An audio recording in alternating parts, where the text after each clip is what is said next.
Bueno, buenas tardes a todos y todas. Muchísimas gracias por su puntualidad y por su asistencia a esta segunda capacitación que estamos desarrollando en el marco del proyecto Pro Bono Sin Fronteras. Recordemos que este es un proyecto que estamos desarrollando con ACNUR y que tiene como objetivo promover la regularización de los refugiados y migrantes venezolanos en Colombia y el empoderamiento de sus derechos como población vulnerable. En el marco pues, de este objetivo, una de las primeras acciones que estamos desarrollando es el fortalecimiento de capacidades en estos temas migratorios para todos los abogados que nos acompañan. Entonces, pues es la segunda capacitación que desarrollamos en el marco de este proyecto. La primera pues fue el pasado viernes 23 de julio. Al finalizar la capacitación vamos a estarles recordando las próximas fechas que tenemos, pues la próxima es el siguiente viernes, pero al final pues vamos a estarles proyectando, digamos, el cuadrito con las fechas para que por favor pues las tengan en cuenta y nos acompañen en las siguientes capacitaciones. Entonces pues les agradecemos su asistencia y el interés que tienen en participar en este proyecto. Sin más, pues voy a darle la palabra a nuestra conferencista del día de hoy, que nos acompaña y pues que nos está apoyando con esta capacitación. Ella es Lina María Moya, coordinadora de la firma Gómez Pinzón, y nos va a hablar hoy del reconocimiento de condición de refugiada. Entonces, Lina María, te doy la palabra y muchas gracias por tu participación.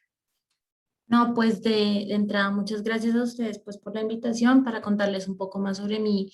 Pues como les venía contando Maurín, pues yo soy la coordinadora pro bono de Gómez Pinzón, pero adicionalmente pues he trabajado como investigadora en temas de derecho migratorio en la Universidad de los Andes y previamente trabajaba en el ACNUR, por lo que pues el día de hoy espero compartirles un poco también y brindarles herramientas que les puedan servir frente al reconocimiento de la condición de refugiado en Colombia. Les pido por favor me confirmen si pueden ver mi pantalla. Sí. Listo. Entonces, pues básicamente la idea es que después de esta charla ustedes puedan tener las herramientas, entiendan mejor qué es esta figura del refugio, cómo funciona en Colombia y pues digamos qué tan buena alternativa puede llegar a ser para una persona que en una brigada se acerque a nosotros o digamos que en un caso particular, pues digamos ver qué tan viable es y qué tan buena opción es. Entonces, el refugio se marca en la protección internacional. Y la protección internacional son ese conjunto de actividades destinadas a asegurar el acceso igualitario a los derechos. Entonces, básicamente, esto lo que quiere decir es que los estados tienen que garantizar no solo el acceso al territorio, sino además que al que quiera pueda hacer, digamos, pueda solicitar asilo, y hay un principio de no devolución.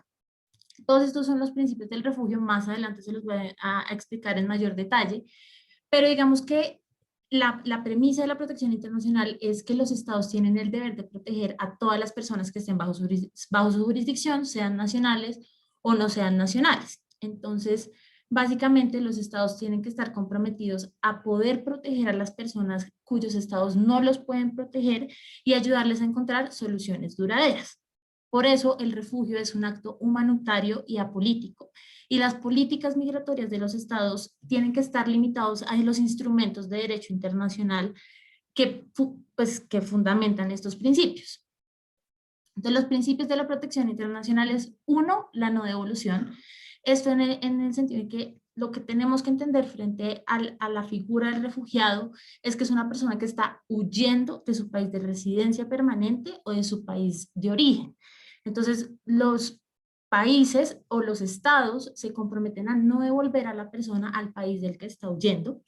La segunda es que los estados no pueden sancionar a un solicitante de la condición de refugiado o a alguien que ya haya sido reconocido como refugiado por su ingreso irregular.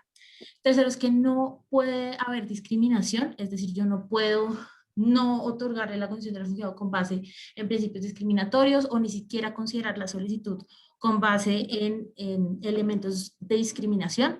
Debe prevalecer la unidad familiar. Asimismo, debe prevalecer el interés, pues digamos, superior de los niños, niñas y adolescentes. Y finalmente, hay un principio que es el acceso a un procedimiento justo y eficiente para determinar la condición de refugiado. En este punto, como lo vamos a ver más adelante, es donde a veces falla nuestro sistema de refugio en Colombia. El sistema de refugio en Colombia realmente, pues hasta hace muy poco fue que empezó a moverse, pero nunca había sido fuerte y hasta el momento no es fuerte y por eso en este momento tenemos miles de solicitudes que todavía están en trámite, pero pues que hay personas que incluso como no hay, y esto es muy importante, el Estado colombiano no tiene un término para resolver la solicitud de reconocimiento de la condición de refugiado. Entonces hay personas que llevan 2, 3, 4, 5 años esperando el reconocimiento y pues ahí es de pronto donde este principio se quiebra un poco en nuestro sistema de refugio que todavía está muy en crecimiento y en formación. Entonces, para poder entender quién puede ser un refugiado en Colombia, nosotros necesitamos entender que hay 4 instrumentos de derecho internacional que juntos es que crean la definición de lo que es un refugiado en Colombia, que ya más adelante se los muestro. Entonces, el primero es la Declaración Universal de Derechos Humanos, que en su artículo 14 lo que dice es que todas las personas tenemos derecho a solicitar asilo. Después está la Convención de Ginebra sobre el Estatuto de los Refugiados y, digamos, este estatuto o esta convención aparece es después de la Segunda Guerra Mundial y el modelo o la figura de refugio aparece es después para poder brindar protección internacional a las personas que lo necesitaran después de la Segunda Guerra Mundial. ¿Qué es lo que pasa? Que esa convención se limita mucho a las situaciones de la Segunda Guerra Mundial. Entonces, en el 67, las Naciones Unidas tienen que emitir un protocolo en el cual se amplía la figura de refugio a todo el mundo, esto producto pues de las olas de decolonización, asimismo pues de los diferentes conflictos que empiezan a aparecer y que empiezan a generar pues y que empiezan a ampliar pues la definición de quién puede ser un refugiado. Y por último está la Declaración de Cartagena, que es un acuerdo solo entre estados de la región de América Latina, que ellos decían al final ampliar y dar un último empujón para crear una definición mucho más robusta. Entonces, todos estos elementos juntos se consagran la definición de refugiado en Colombia en el decreto 1067-2015, que es el decreto que regula todos los temas relacionados con las relaciones exteriores de Colombia. Entonces, básicamente estos son los 3 supuestos en los cuales una persona puede ser considerada como refugiado en el país. Entonces, y la primera, la A, viene de la Convención de 1951, que es que una persona puede ser considerada refugiada porque debido a fundados temores de ser perseguida por motivos de raza, religión, nacionalidad, pertenencia a determinado grupo social u opiniones políticas, que se encuentre fuera del país de su nacionalidad y no pueda o a causa de dichos temores no quiera acogerse a la protección de su país, o que careciendo de nacionalidad y hallándose a consecuencia de tales acontecimientos fuera del país donde antes tuviera su residencia actual, no pueda o a causa de estos temores no quiera regresar a él. Esa es la primera definición que nos dio el sistema de Naciones Unidas.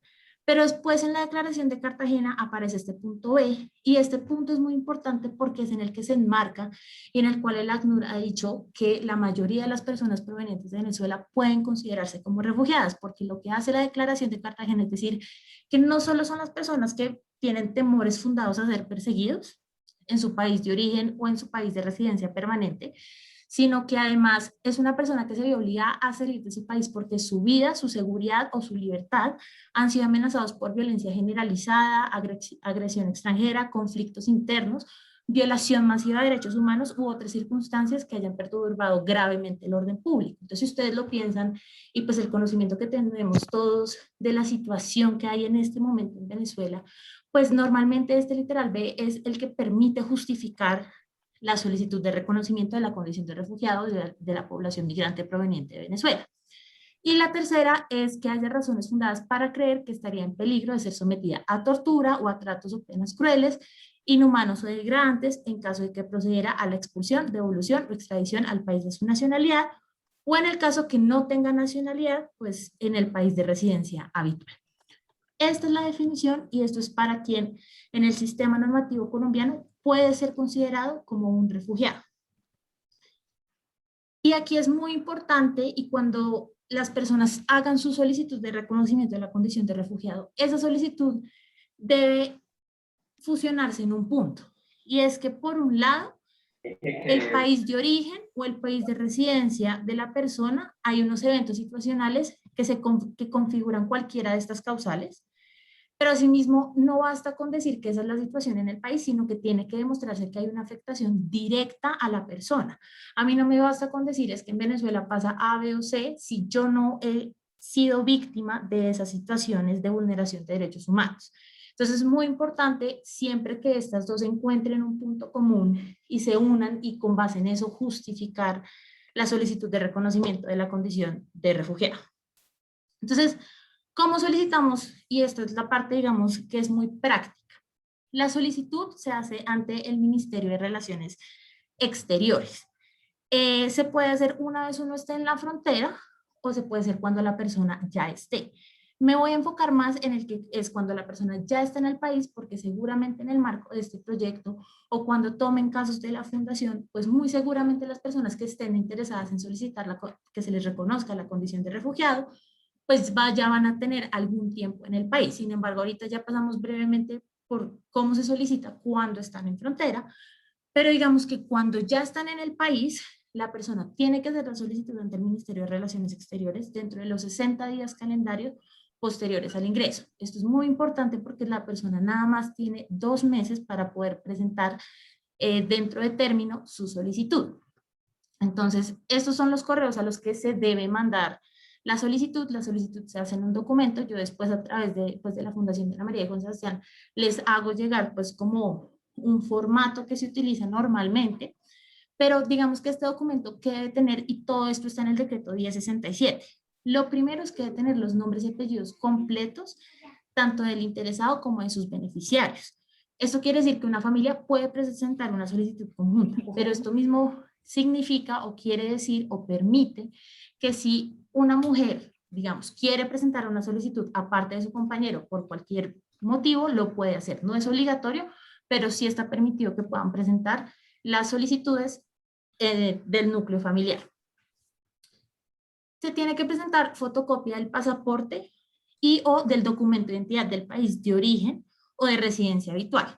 Entonces aquí en este caso puede ser el pasaporte, la cédula de identidad venezolana o incluso el registro de nacimiento.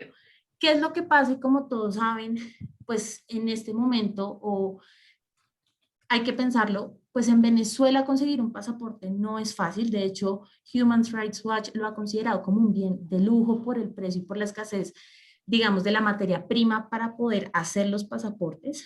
Y muchas veces estas personas que salen de Venezuela salen realmente huyendo. Entonces, lo último que una persona piensa es en coger sus documentos. Entonces, muchas veces las personas que llegan realmente huyendo del país no tienen un documento. Cuando esto pasa no quiere decir que no se pueda recibir la solicitud, sino que la persona debe anexar a su solicitud una declaración bajo la gravedad de juramento, donde diga, pues yo soy fulanito tal, yo soy de tal lugar, tiene que ser original, no puede ser una foto, tiene que ser firmada por esa persona, pues para que tenga validez. Lo tercero es que tiene que decir cómo y cuándo entró al país. Y en esta parte es cuando, si ya pasaron los 2 meses, la persona tiene que justificar por qué no lo hizo en término. Entonces, en este sentido, tiene que decir, no lo hice en término porque yo no sabía que existía, o yo no sabía que se tenía que hacer dentro de este tiempo, o no había recibido el acompañamiento apropiado, pero es muy importante en estos documentos siempre explicar el por qué.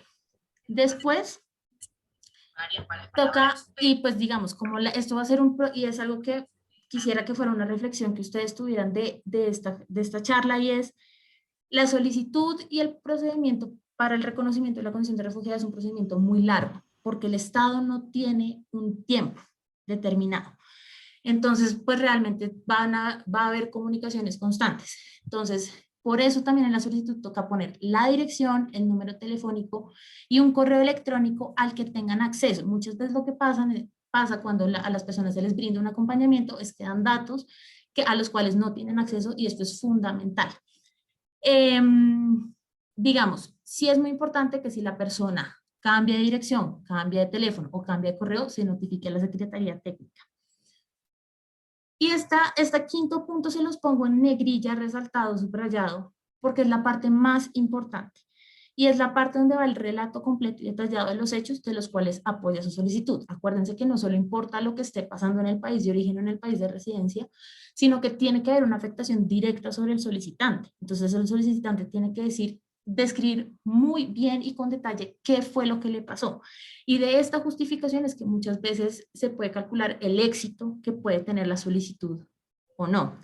Contar todos los detalles y como pueden ver en el séptimo punto, pues también los documentos que lo respalden. Si tiene, digamos, evidencia de amenazas, evidencia de persecución, pues son elementos que la van a ayudar a que su solicitud sea mucho más robusta.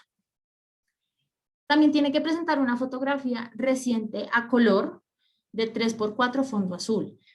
Y esto de tanto de la persona solicitante como de los beneficiarios en caso de que los tenga. Esto es muy importante porque por este tipo de detalles devuelven las solicitudes. Entonces la persona realmente sí tiene que presentar las fotos con estos requisitos. Tiene que ir firmada la solicitud y cuando se trate de personas que no sepan o no puedan firmar, se tiene que proceder con firma ruego. Y por último, pues tiene que haber una manifestación expresa sobre su voluntad de ser notificado o no por medio de correo electrónico. Esto es muy importante porque sobre todo ahorita en pandemia, pues este es el medio por el que principalmente se está comunicando la Cancillería. Entonces sí es muy importante que se diga expresamente que se autoriza a que se notifique todo a través del correo electrónico que se pone en la solicitud. Todo esto tiene que ir en el mismo documento. Cuando se solicita en frontera, es decir, cuando la persona apenas ingresa a territorio colombiano, y esto es muy importante, el refugio solo se puede pedir cuando yo ya estoy en territorio colombiano, porque muchas veces las consultas de las personas provenientes de Venezuela es que si pueden pedirle refugio a una persona que todavía está en Venezuela, y esto no es así. El refugio solo se puede pedir cuando uno ya está en el país donde va a solicitar el refugio. Entonces, cuando lo van a hacer en frontera, se tiene que hacer por escrito, lo tiene que solicitar a las autoridades migratorias cuando estén en el territorio. La autoridad recibe esa solicitud por escrito y en menos de 24 horas, so pena de una acción disciplinaria, pues tienen que remitirlo, ya sea físicamente o electrónicamente, al despacho del viceministro o viceministra de Asuntos Multilaterales de la Cancillería. Si se expide, pues cuando se admita, se le expide un salvoconducto por 5 días hábiles a la persona para que ante el viceministerio pueda ratificar o ampliar su solicitud. Si no lo hace, la CONARE rechaza la solicitud. Entonces, por cualquiera de los dos caminos, pero digamos, una vez yo presento el escrito y lo radico ante los correos que les mostré acá, ya después lo que viene es que Migración Colombia va a mandar perdón, Migración Colombia no. La Cancillería va a mandar un correo al solicitante contándole que fue admitida o no la solicitud. Y aquí es muy importante. Realmente es muy baja la probabilidad de inadmisión. Cuando hay inadmisión es porque hace falta algún documento o porque solicitan más información. Pero pues digamos, normalmente se admite. Y ahí en ese correo es cuando le dice que además se le autorizó a la Unidad Administrativa de Migración Colombia para que le expida su salvoconducto SC2. ¿El salvoconducto qué es? El salvoconducto no es un documento de identidad, no es un mecanismo de regularización. Y eso es muy importante que ustedes lo tengan claro y que a la hora que les pregunten ustedes puedan responder con certeza que no es una manera de regularizarse. No es un documento de identidad, es simplemente un permiso que se le da a la persona durante el trámite de su solicitud, pero si al final su solicitud es rechazada, le darán un salvoconducto SC1 para poderse ir del país a un tercer país si no quiere regresar a su país de origen, o se le darán los permisos para poder expedir su visa como refugiado, pero como tal el SC2 no los va a regularizar en el país. Después de eso, entonces, en el correo autorizan a Migración Colombia, la persona tiene que meterse a la página de Migración Colombia. Una vez se mete, tiene que ingresar a la parte de servicios y trámites y ahí llenar el formulario único de trámites para solicitar la cita. Cuando saque la cita, Migración Colombia le va a expedir su salvoconducto. Después de esta parte, va a haber una entrevista. Y acá es muy importante el rol que jugamos los abogados, porque muchas veces los abogados que ayudamos a crear o a redactar estas solicitudes de reconocimiento, no lo hacemos en conjunto con la persona. Y en la entrevista lo que va a hacer el ministerio es poder verificar que efectivamente lo que esté en esa solicitud sea cierto. Entonces, si la persona no tiene conocimiento de lo que dice esa solicitud, pues muy seguramente en la entrevista va a ser determinante para decirle que le rechazan su solicitud. Entonces, por eso es muy importante que la persona lo haga con el abogado, si ese es el acompañamiento que requiere, a conciencia y que sepa qué está poniendo en su solicitud. Después viene el estudio de caso y por qué pongo esto en gris, en un color distinto. Porque aquí este es el embudo y es donde realmente el procedimiento se vuelve muy lento.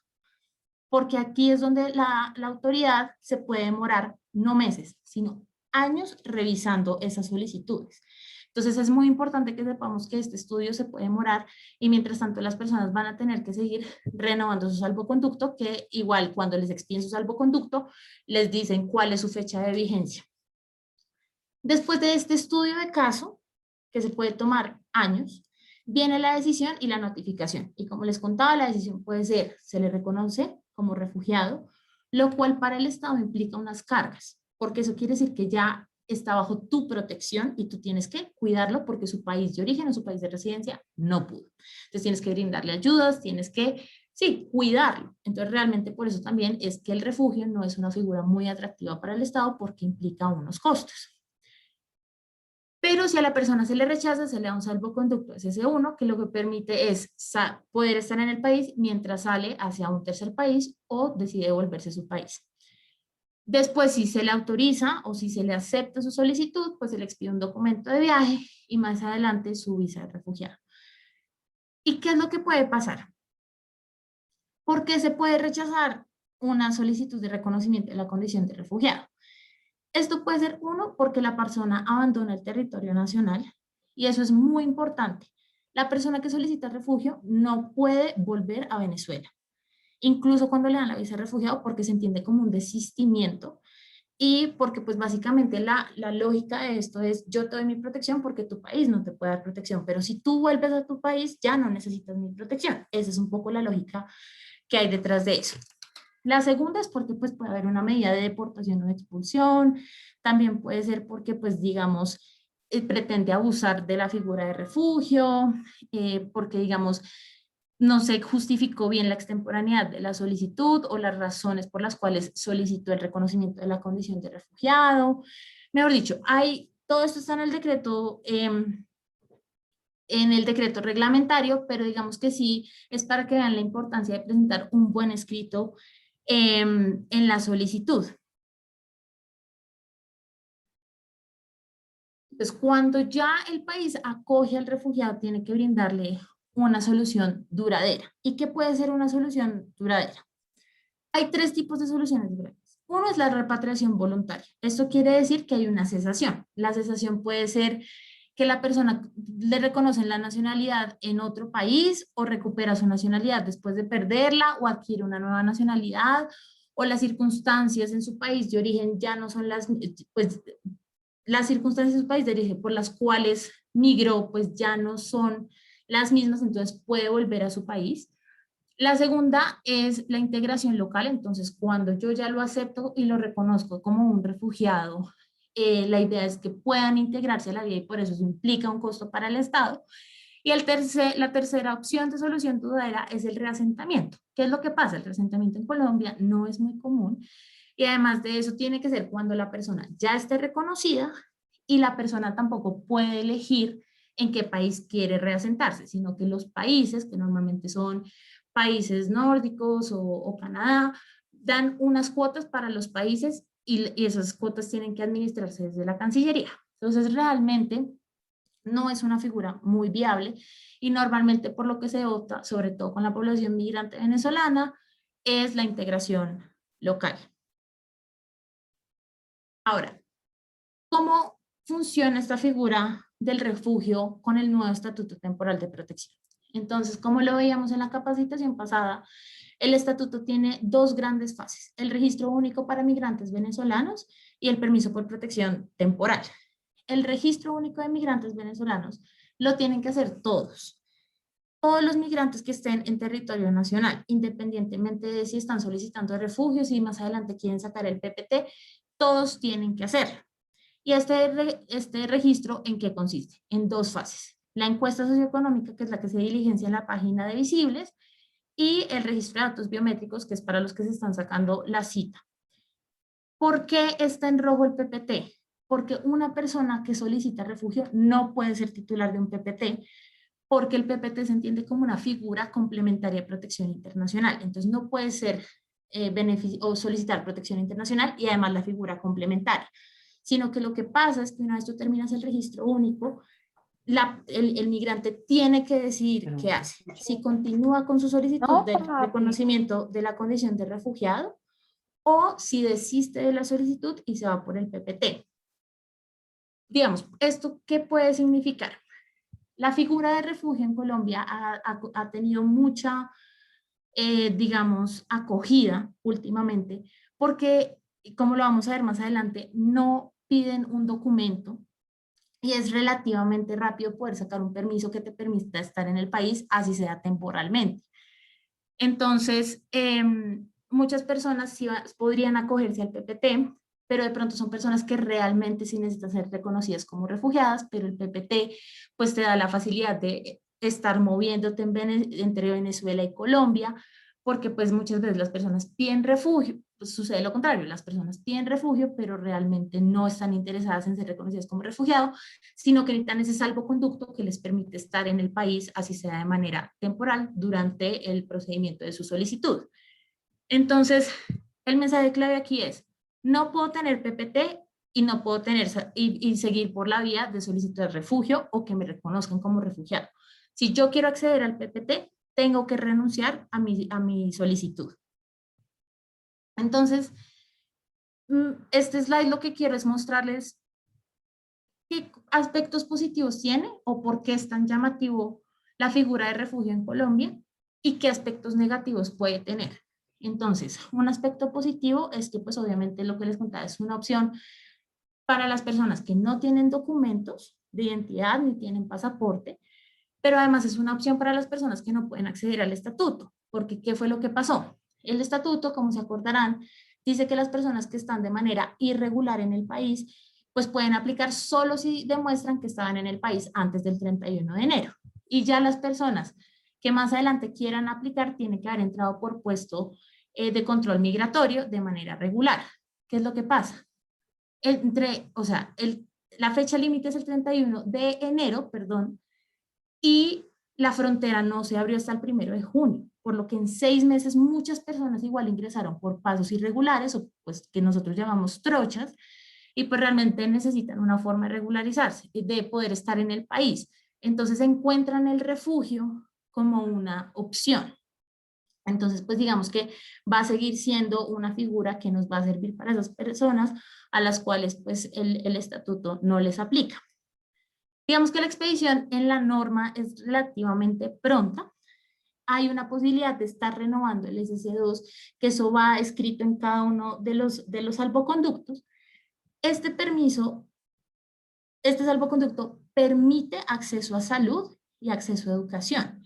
Recuerden que la jurisprudencia de la Corte Constitucional ha ido evolucionando con respecto al acceso a salud de los migrantes que están en situación irregular en Colombia, pero y a pesar de que lo ha ido ampliando no solo a la prestación de servicio en urgencias, sino más adelante a enfermedades catastróficas y a personas en embarazo, pues este salvoconducto sí les permite acceder a todo el portafolio en salud.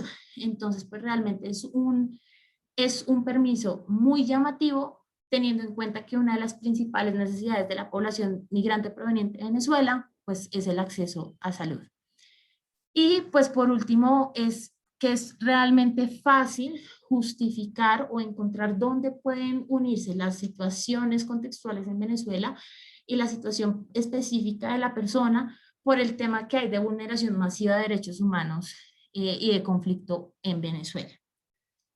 Pero ¿cuál es la cara no tan linda de la figura de refugio que, que muchas veces las personas no conocen o el mismo solicitante no sabe? Y pues es importante también cuando nos piden una asesoría, pues poder brindar estas herramientas. Entonces, Lo primero, y que es el mensaje con el que espero que se queden al final, es que este no es un mecanismo de regularización migratoria. Es un permiso temporal durante el trámite de solicitud. Segundo, es un permiso que no permite trabajar. Entonces, al no poder trabajar y como las solicitudes se demoran tanto, pues las personas tienen que buscar o sostenerse pues a punta de trabajos informales, lo cual pues no les da ninguna garantía. Entonces es un permiso que les permite acceder a salud, pero no deja trabajar y pues realmente sostenerse años sin trabajar, pues no les va a brindar pues calidad de vida. El procedimiento, pues como les contaba, no tiene un término, no les permite regresar a Venezuela. Esto es muy importante porque muchas personas tienen una voluntad de tener una migración pendular entre Venezuela y Colombia, de ir y volver, ir y volver. Entonces, ese también es un aspecto que hay que tener en cuenta. El refugio todavía en la región está muy lento y realmente no es el fuerte ni en Colombia ni en la región. Y lo, algo que digamos que en la práctica sucede es que a la hora de sacar la cita para la expedición del SS2 puede ser muy demorado, más aún en pandemia, cuando Migración Colombia está trabajando, digamos, creo que es al 30 o al 40% de su capacidad.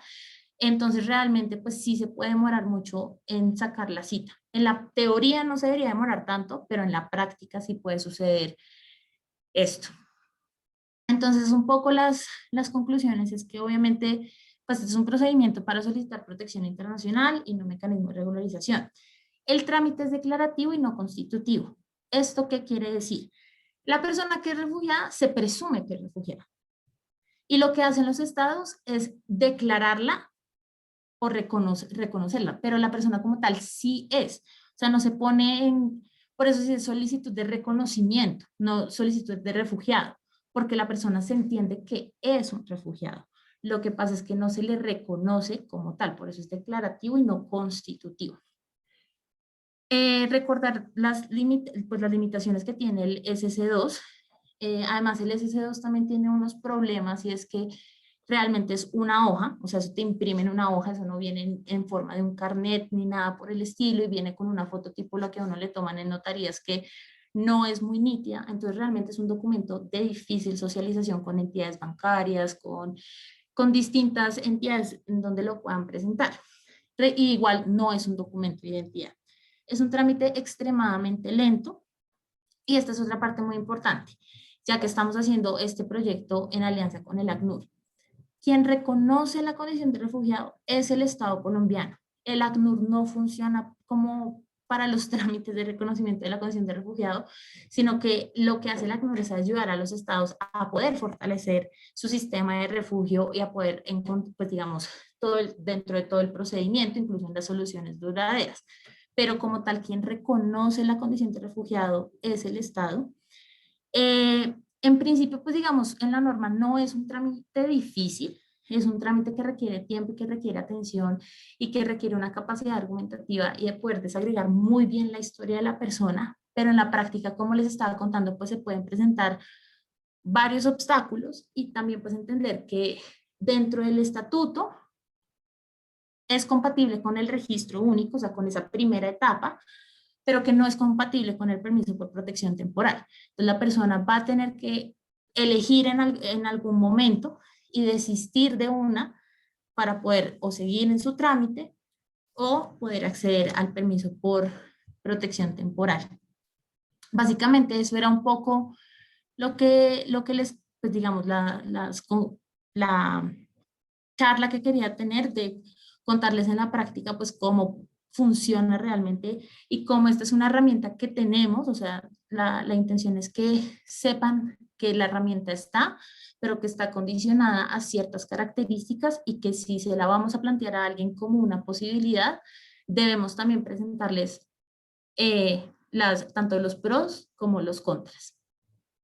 Y ya, pues muchas gracias y no sé si tengan alguna duda. Pues Lina, una duda que yo quería plantearte era al punto cuando los abogados que están acá conectados quieran participar dentro de las brigadas que vamos a hacer en región. En términos prácticos, ¿qué ejemplos o has encontrado tú dentro de tu experiencia que has tenido en el ACNUR, por ejemplo, de situaciones de personas que sí les aplique perdón, la solicitud de reconocimiento de refugiado, digamos, en qué momentos entonces ellos se ven obligados y cumplen con esas características que tú estabas diciendo al principio? Porque, digamos, una de las mayores, y al principio, muy al principio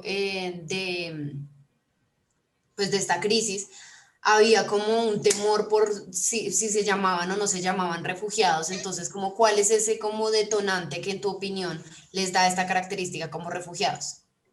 Ok, pues realmente lo primero es como aclarar que nadie está obligado a pedir refugio, es algo totalmente facultativo de la persona y siento que todo es argumentable y precisamente yo les decía que en la figura del refugio para el caso venezolano, sobre todo con este literal B, que fue el que nos incluyó la Declaración de Cartagena del 84, pues realmente es muy argumentable si la persona, si su historia se ajusta a esto.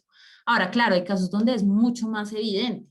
Por ejemplo, una persona que es, digamos que es exmilitar y que lo están persiguiendo pues las mismas Fuerzas Armadas Bolivarianas, personas que son perseguidas, que eran líderes estudiantiles, pues en esos casos es mucho más claro, ¿sí? Pero como tal no hay una obligación y por eso ahí yo les decía que hay como una duda frente a qué tanto el estatuto va a fortalecer o va a debilitar la figura de refugio en Colombia.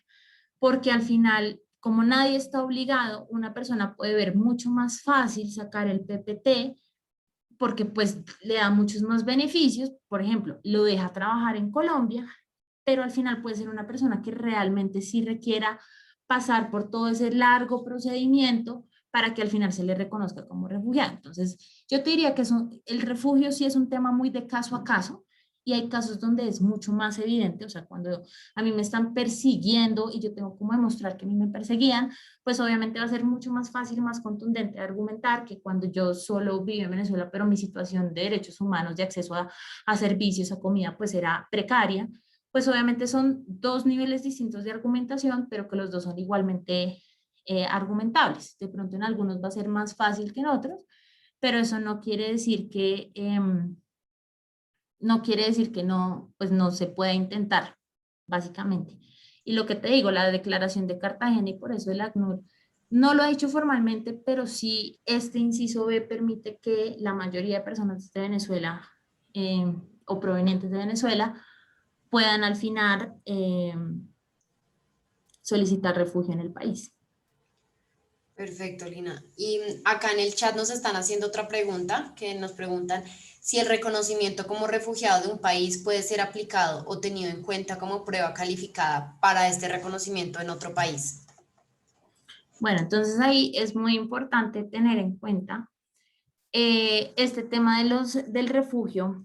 Digamos que en principio yo no puedo ir pidiendo refugio, y lo que dice la Convención del 51 es yo no puedo ir pidiendo refugio por todo lado. En principio uno tiene que pedir refugio en el primer país al que llega, sea su país de destino o sea el país de tránsito. Si ya más adelante lo que yo quiero hacer es buscar refugio en otro país, que digamos es una duda muy constante que tiene la población migrante, que lo que busca al final es poder ser reconocido como refugiado en Estados Unidos, por ejemplo, la persona va a tener que, primero, pues va a tener que ver cómo llega a ese país, pero lo segundo, porque pues va a necesitar un pasaporte, va a necesitar seguramente una visa, pero lo segundo es que va a tener que justificar por qué en Colombia no le pudieron brindar la protección internacional.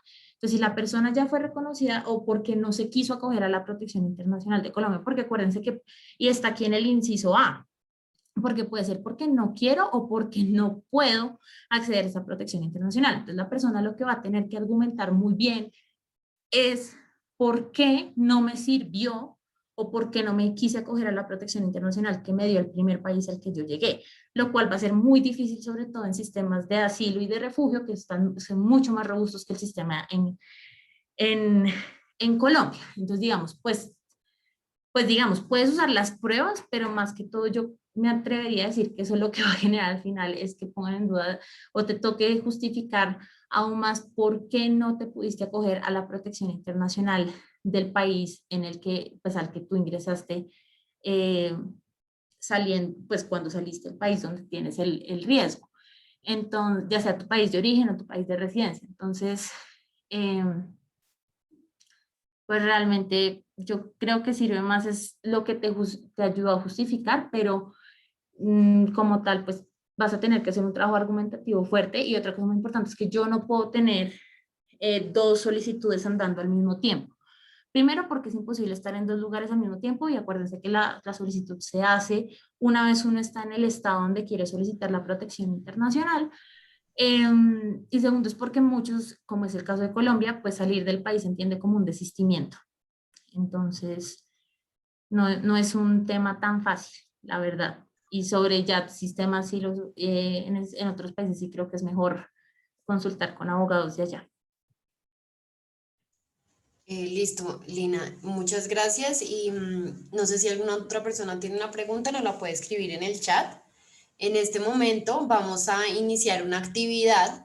La idea de esta actividad es un poco verificar que no tengan más dudas o verificar que en el momento en el que nos vayamos a presentar en las brigadas ustedes puedan dar una atención idónea a las personas que quieran definir si quieren irse por una solicitud de reconocimiento como refugiado o por otro mecanismo para regularizar su situación migratoria.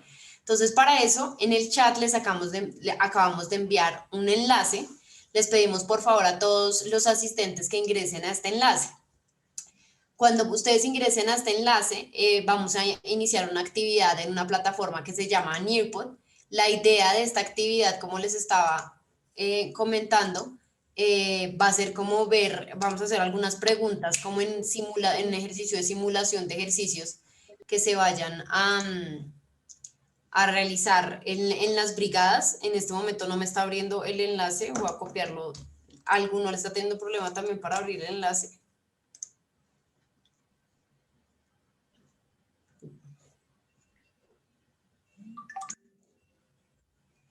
Espérenme, ya verifico.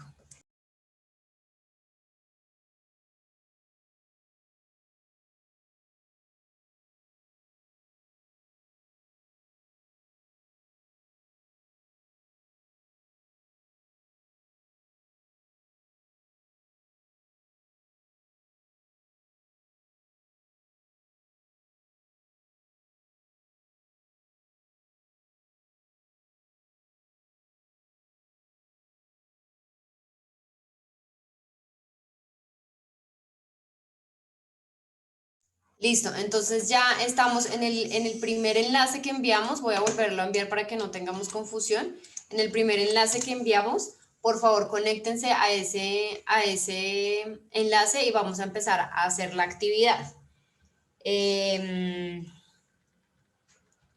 Vamos a esperar unos minutos mientras todos se conectan al enlace que les acabamos de enviar, por favor. Es simplemente hacer clic y ahí ya les dice cómo poner su nombre y poniendo el nombre vamos a poder iniciar la actividad.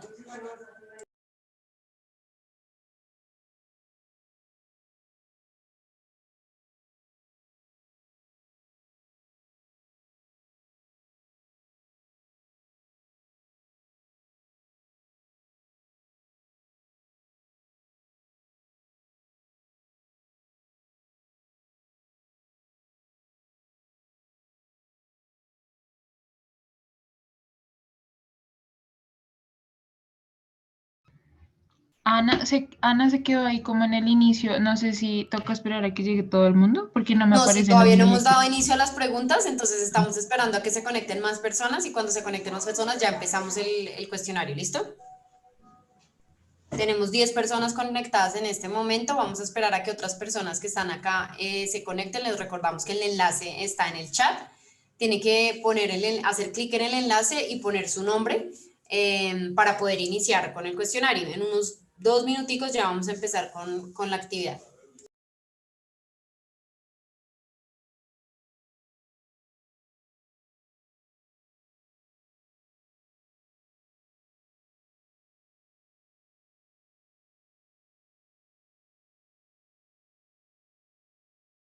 Voy a compartir mi pantalla para que todos puedan ver cómo las personas que no han ingresado al enlace puedan ver cómo es que tienen que ingresar. Entonces,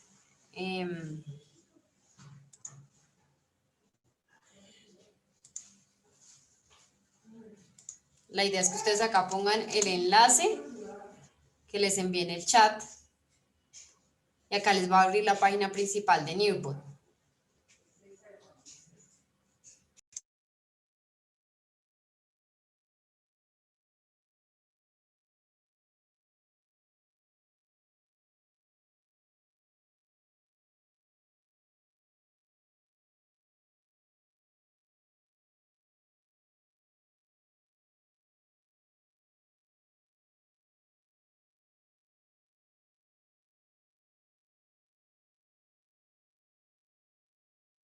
Acá como yo ya tengo la sesión iniciada, entonces no tengo que poner mi nombre, pero entonces simplemente da inicio a la actividad. Listo, entonces vamos a iniciar la actividad en este momento para todas las personas para que vuelvan al enlace donde está la actividad.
Listo, muchísimas gracias y pues felicitaciones a Lucía Gutiérrez, Paula Nieto y Adriana Peñaranda porque fueron las personas que contestaron más rápido estas preguntas.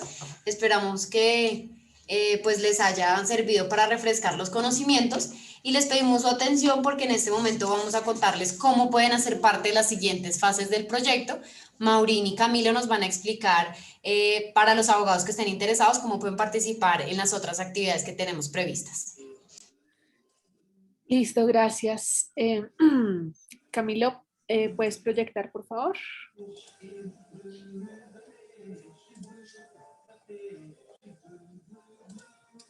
Camilo.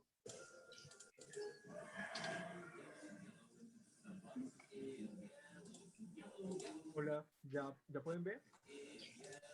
No.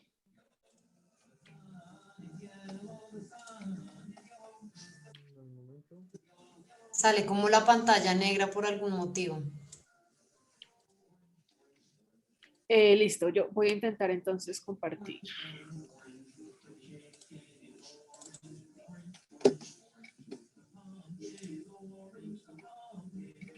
¿Ven acá la presentación? Y ahora sí la vemos. Bueno, entonces, un segundo, acá la pongo grande. Listo, entonces acá estoy compartiéndoles las próximas fechas de capacitación, pues continuando con este ciclo de conferencias. Entonces, para las personas que puedan y quieran acompañarnos, la siguiente es este viernes 30 de julio a las 8 de la mañana. El día de mañana les vamos a estar compartiendo pues la información del el link para participar y el link también para inscribirse en esta capacitación. La siguiente, el miércoles 4 de agosto a las 5 p.m. vamos a hablar de acceso a la salud y la última, registro civil y nacionalidad, que se hará el miércoles 18 de agosto a las 4 p.m. Estas son las próximas. Creo que ahí en el chat ya tienen el link para la inscripción de la próxima capacitación del viernes. Y por último, pues les recordamos cuáles son como las diferentes líneas para participar en el proyecto que pues les recordamos está haciendo con ACNUR. La primera pues son las capacitaciones, que es este ciclo de capacitaciones que estamos llevando a cabo. La siguiente es la estrategia de litigio estratégico que vamos a desarrollar, como una estrategia de comunicación transversal que vamos a llevar a cabo también y pues lo que buscaríamos es obtener insumos de parte de ustedes pues para elaborar y difundir diferentes piezas. Brigadas en regiones y capacitaciones jurídicas que vamos a llevar a cabo en 6 regiones del país. Más adelante vamos a estarles confirmando exactamente cuáles son los municipios que vamos a visitar para ver pues quiénes de ustedes se animan a acompañarnos. El seguimiento a los casos individuales pues que identifiquemos en estas brigadas y por último el mapa, el chatbot, que es una herramienta virtual que vamos a tener para responder las inquietudes, digamos, principales que hay en torno a estos temas por parte de la población migrante. Entonces, pues nuevamente recordarles estas líneas de participación, invitarlos a que se inscriban en la que quieran o las que quieran. Allí también en el chat les vamos a estar enviando ese link para que se inscriban. Acá hay una pregunta. Buenas tardes, quisiera tomar la capacitación del estatuto temporal. La jornada del 23 de julio está grabada, ¿me la podrían compartir, por favor? Ana María, esa la tenemos grabada, ¿cierto? Sí, está en nuestro canal de YouTube y va a estar dispuesta próximamente en el micrositio que tenemos dentro de nuestra página web y va a ser un micrositio especializado para este proyecto. Entonces también la vamos a poder tener ahí dentro de los videos para capacitar a nuestra red de abogados. Listo, ahí vamos a estar subiendo también pues las otras que vayan quedando, incluyendo la de hoy. Y les estaremos enviando pues la información que Lina nos comparta también de la